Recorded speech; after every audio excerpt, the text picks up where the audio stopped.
Fam, listen up, because this one right here is no ordinary case.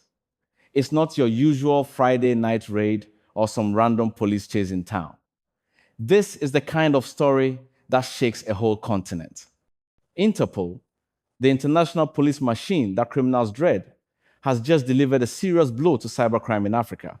Almost 300 suspected scammers were grabbed in a coordinated sweep that cut across more than a dozen countries, and Ghana, our own backyard, was one of the hotspots. Out of those arrests, Ghana alone gave them 68 suspects. And with that number came more than 800 seized laptops, phones, tablets, SIM cards, and other devices that boys have been using to run the game. This wasn't a random coincidence. It was a carefully planned, carefully timed strike, and it has sent shockwaves through the whole fraud underworld. For years, fraud boys in Ghana and across Africa believed they were invincible. They thought that as long as they had VPNs, fake Facebook accounts, burner SIMs, and a few tricks here and there, nobody could touch them. They mocked the police, laughed at the system, and called themselves smart. But this operation has shown them one bitter truth. No matter how deep you think you're hiding online, the digital footprint you leave behind will always betray you. Interpol and its partners have been watching silently, tracking every step, every fake profile, every wire transfer, and when the time was right, they moved in. Let's break it down raw. The types of fraud exposed in this bust are not new, but the scale was insane. Romance scams, business email compromise, fake investment platforms, and sextortion were the bread and butter of these boys. The romance scams remain the most common game in Ghana. A fraud boy will steal pictures of a soldier in uniform, a rich businessman on Instagram, or even a single mother from Facebook. He builds a fake profile, smooth talks lonely women abroad, and spends weeks or months pretending to be in love. Once trust is secured, the requests start coming. He needs money to clear goods at the port. He needs help with his sick mother. He wants to fly down to meet her, but needs cash for the ticket. Before the victim realizes what's happening, she has sent thousands of dollars to someone she's never even seen in person. And that money is being used to rent apartments in East Legon, buy iPhones in Kumasi, or pop bottles in a Takoradi nightclub. Business email compromise, also called BEC, is another deadly one. It doesn't target individuals, it targets companies. The scammers hack into email systems or trick businesses into paying invoices to fake accounts. Imagine a company in Canada about to send $200,000 to their supplier in China. A scammer intercepts that communication, sends a fake invoice with his own bank details, and before anyone realizes, the money has landed in Ghana or Nigeria.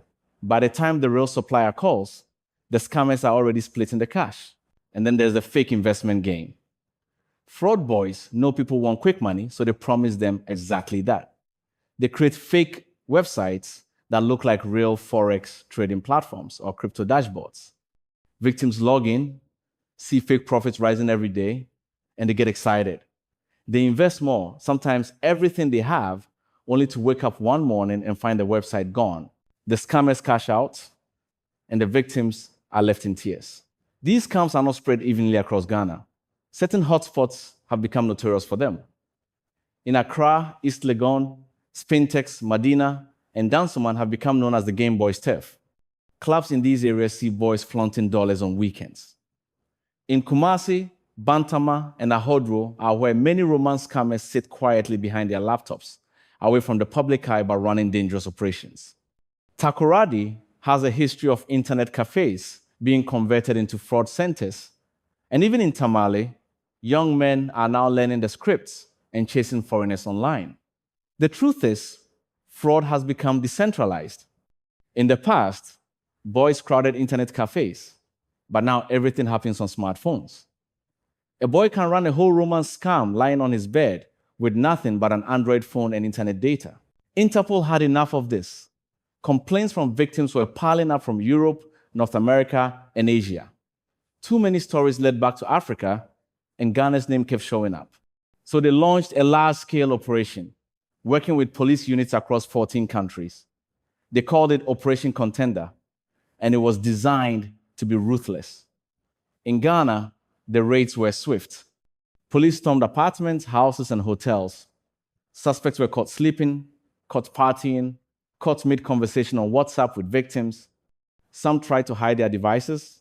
Some smashed phones. Some even tried to flash SIM cards down toilets, but it was too late. The officers took everything. 835 devices were collected. And let me tell you, once forensic experts have those devices, the game is finished. Deleted chats can be recovered, fake accounts can be traced, and every transfer, voice note, and photo can be used as evidence in court. Fraud boys are known for their flashy lifestyles.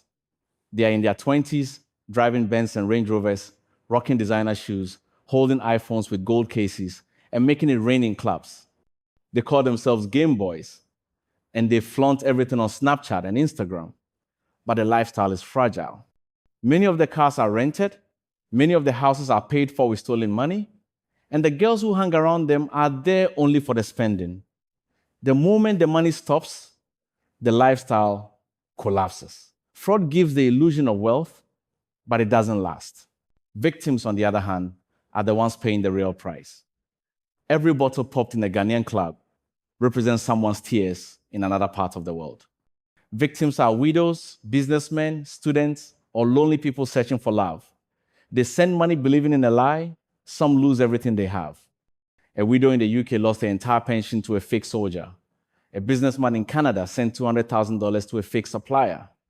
A lonely German man thought he found true love but ended up broken. These victims don't just lose money, they lose trust, self-esteem, and peace of mind. Some even take their own lives because they cannot face the shame.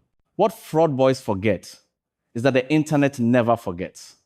Every move leaves a digital trail. IP addresses expose locations. Even when you use a VPN, metadata in photos reveals where they were taken.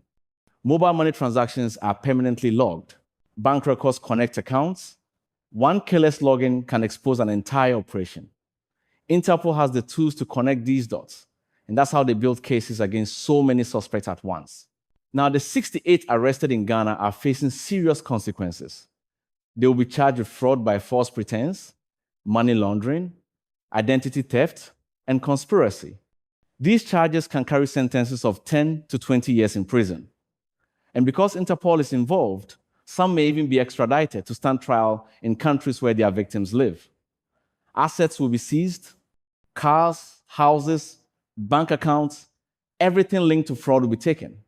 Families of these boys will carry the shame, and the girls who used to party with them will disappear. The damage goes beyond individuals. Fraud is staining the reputation of Ghana and other African countries. Every time a Ghanaian applies for a visa, embassies hesitate because of fraud. Every time a Ghanaian business reaches out to foreign partners, suspicion follows. The selfish actions of a few destroy the credibility of millions. It makes it harder for genuine students, workers, and entrepreneurs to be trusted abroad. That's the hidden cost of fraud. Wicked Blogger Ghana will tell you straight, fraud is a trap. It looks sweet at the beginning, but it ends in tears. The boys who thought they were smart are now in cells. They thought their VPNs would shield them, but today they are begging for bail. Fraud is not a hassle, it's a dead end. The real hustle is when you take the same skills you're wasting on fake documents and websites and channel them into real jobs. Graphic design, software development, marketing, the same energy used to scam can be used to build real businesses. This Interpol operation is proof that the walls are closing in. 300 arrests across Africa, 68 in Ghana, and more to come. Fraud boys are shaking right now, wondering if their door is next. And they should be worried, because the game is coming to an end. The police are upgrading, the tools are getting sharper, and the patience of victims and governments is running out. So here's the message. Fraud destroys lives, reputations, and futures. It may look good on Instagram, but it doesn't last. The next raid could be in your neighborhood. The next arrest could be your friend. Don't let it be you. Ghana cannot continue to be known for this. Africa cannot continue to be branded with disdain. If you're deep in the game, get out before the game buries you. Interpol has shown that nobody is untouchable. Fam, this is Wicked Blogger Ghana, telling it as it is. Fraud is sweet at the start, but bitter at the end. Learn from the 68 boys now behind bars. Their story is the warning. The question is, will you listen?